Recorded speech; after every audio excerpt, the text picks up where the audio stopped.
Kita seringkali berpikir bahwa untuk bisa membantu orang yang membutuhkan, kita harus jadi orang kaya atau setidaknya punya banyak uang. Mungkin wanita ini menyetujui setengah dari pemikiran itu. Chen Suchu, seorang penjual sayur di Taiwan, berusaha mengumpulkan uang untuk membantu orang-orang yang kesusahan. Ia bukan berusaha menjadi orang kaya yang membantu banyak orang, namun ia membantu dengan segala yang ia dapatkan dari berjualan sayur.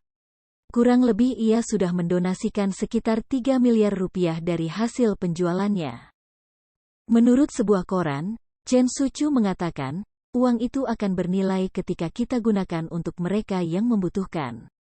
Hal ini ia lakukan karena ia terinspirasi dari pengalamannya saat masih kecil, di mana ia mengalami kesulitan dan kemiskinan. Bila dijabarkan, uang 3 miliar rupiah yang didonasikannya sudah digunakan sekitar 320 juta rupiah untuk anak-anak terlantar, 144 juta rupiah untuk membangun perpustakaan sekolahnya dan 320 juta rupiah untuk anak yatim piatu di daerahnya.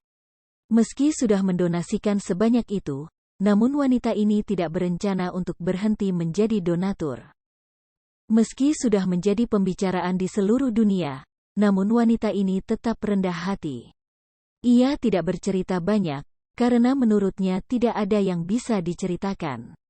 Ia hanya menjual sayur dan kemudian mendonasikannya, tidak ada hal lain dan dia tidak sedang berkompetisi dengan orang kaya manapun. Sikap terpuji ini membuatnya pernah masuk sebagai 100 orang paling berpengaruh di tahun 2010 dan memenangkan gelar kedermawanan dari Forbes Asia. Lepas dari nilai fantastis yang sudah dihasilkannya, serta gelar yang dimiliki atas apa yang ia lakukan, mari kita sederhanakan pemikiran wah ini. Bahwa sebenarnya, semua ini dimulai hanya dari berjualan sayur di pasar. Sebuah tempat di mana perekonomian menengah ke bawah dimulai. Chen Suchu bukan pemilik saham perusahaan besar, namun ia sudah menanamkan saham kebaikan dalam hidupnya.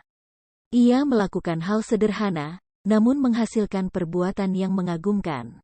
Wanita 59 tahun ini memulai harinya pukul 3 pagi ke pasar di mana toko sayurnya berada, kemudian ia akan pulang pukul 8 malam.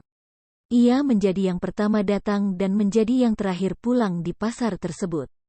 Chen Suchu hanya butuh bekerja dan tempat untuk tidur, ia menggunakan uang seperlunya.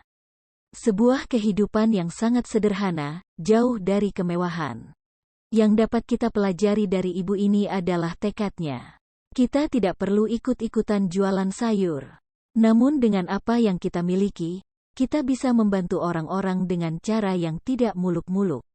Chen Suchu telah menjadi legenda di Asia. Berkat apa yang ia lakukan, kini mulai muncul banyak orang yang membantu sesamanya di Asia. Bagaimana dengan Anda? Jangan sekedar bermimpi menjadi orang kaya, jadilah orang yang berhati kaya.